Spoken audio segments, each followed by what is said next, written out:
I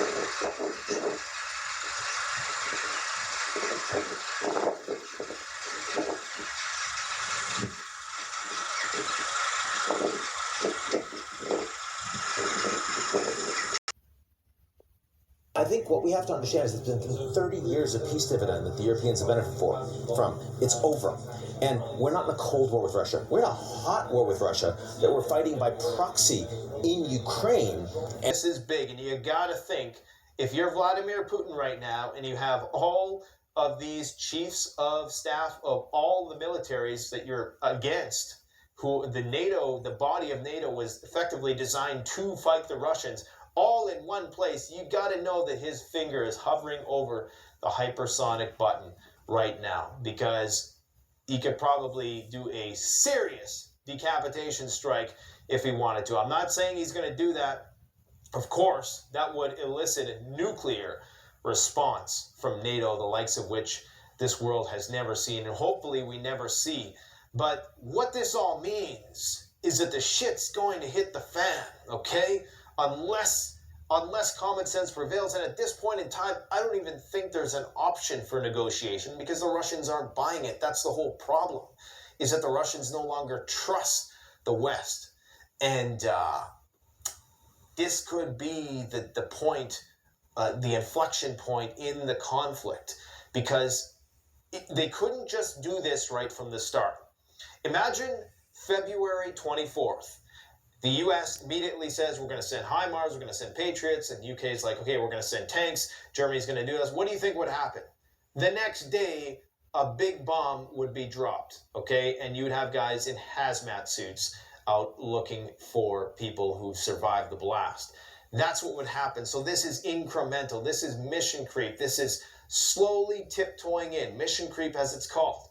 Because right now, this is an attritional war, and apparently the Ukrainians have a higher burn rate than the Russians. That means they're losing more troops and resources in this attritional campaign. This is why they're reaching out for support. And we've been told time and time again that the Russians are running out of weapons. Well, it doesn't seem like they are at this point in time. And in fact, the Russians are going to be expanding their military, as we've been saying for the longest time, and they're very clever in how they're wording this. One thing you got to hand it to the Russians, and I don't speak to this from a place of preference, is that they're very good with the English language. They're very just good with linguistically, period, in terms of their propaganda campaigns. I mean, the Z campaign was genius. I mean, just one letter to symbolize the whole operation. I mean, that campaign in itself is genius. But the way they euphemistically term everything from like special military operation to now they're saying we're going to mobilize, we're going to expand our forces till by 2026. What they probably aren't saying is that 99% of that is going to come in the next 6 months. And maybe that extra 1%, we're going to keep on recruiting, because 1.5 million, of course, is only the beginning. Now, we got a lot of stuff to talk about today. If you don't think that we're in a hot war with the Russians, leave it to our Davos correspondent. Series of warnings coming from a couple different areas pertaining to Russia here. One of them coming out of the World Economic Forum, as some of the leaders there on the stage are saying that other countries and nations need to respect the rules of the world order. And they again bring up this whole world order talk and saying that Russia is not going along with the rules. We have the United States designating the Wagner Group, this mercenary special operations group out of Russia. They're designating them as a criminal organization, which means that they can now go after their assets. They can start to block their access to any U.S.-produced items or technology. And in the wake of all this, we have Medvedev coming out saying that Russia has never lost a major battle that determines its fate or its future.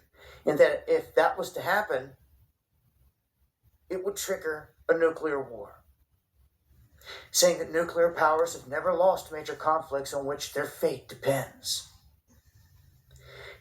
It's very odd that he makes this comment, because at the exact same time, we have the Russian Orthodox Church leader saying the exact same thing, but in different words. He's saying that madmen are out there trying to impose their values on Russia, like the World Economic Forum, trying to push all their ideologies on their way of life.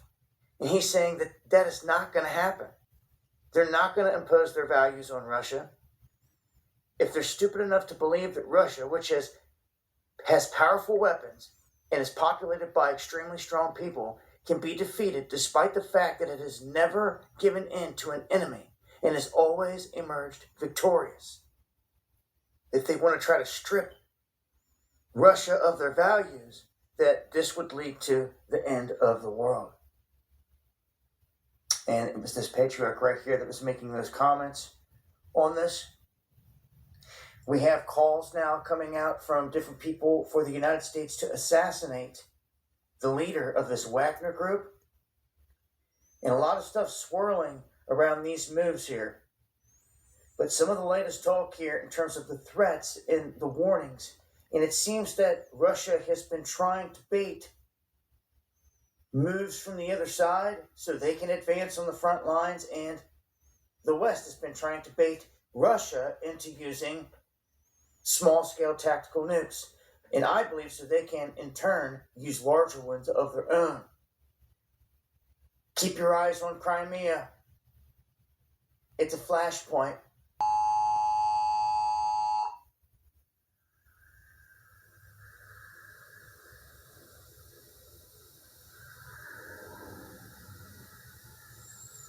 I can hear people outside panicking. There's more cars than normal on my road here, my quiet country road.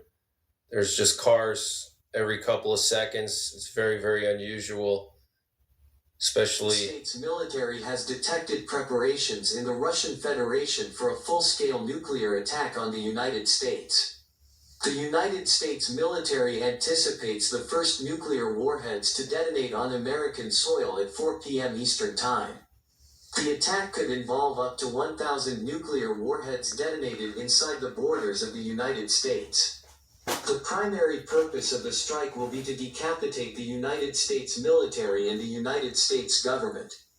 The United States government anticipates a long period of time without electricity and normal functioning of society after the attack. Make preparations to be without electricity for at least 3 months. It is also expected that overlapping high-altitude detonations of nuclear warheads will be used to destroy the entire United States electrical grid. If this occurs, restoration of electricity and communications will take at least 6 months.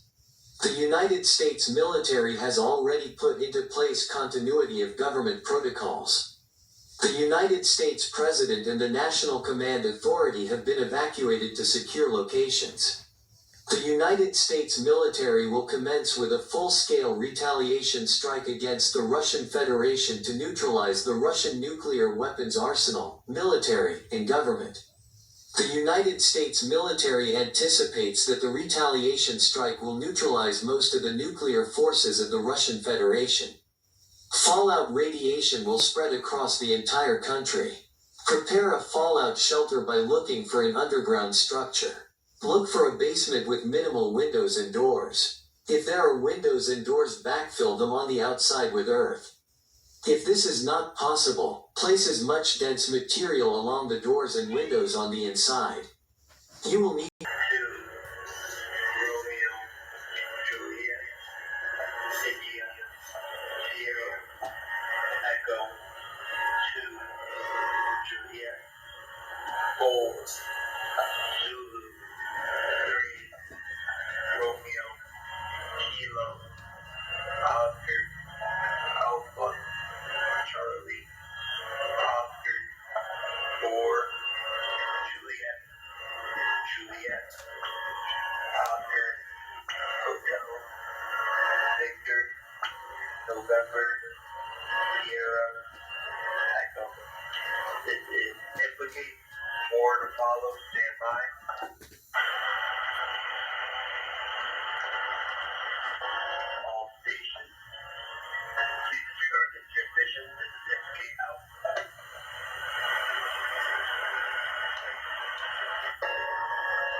Golf, Lima, X-ray, Zulu, 4, standby, 6, Golf, Lima, X-ray, Zulu, 4, standby, 6, Golf, Lima, X-ray, Zulu. And I just turned my TV on, and every single channel on my TV is broadcasting this message, and they're talking about a full-scale nuclear attack on the United States coming from Russia, aimed at decapitating our military and our government, and they're expecting the first nuclear warheads to land in about 2.5 hours at 4 p.m.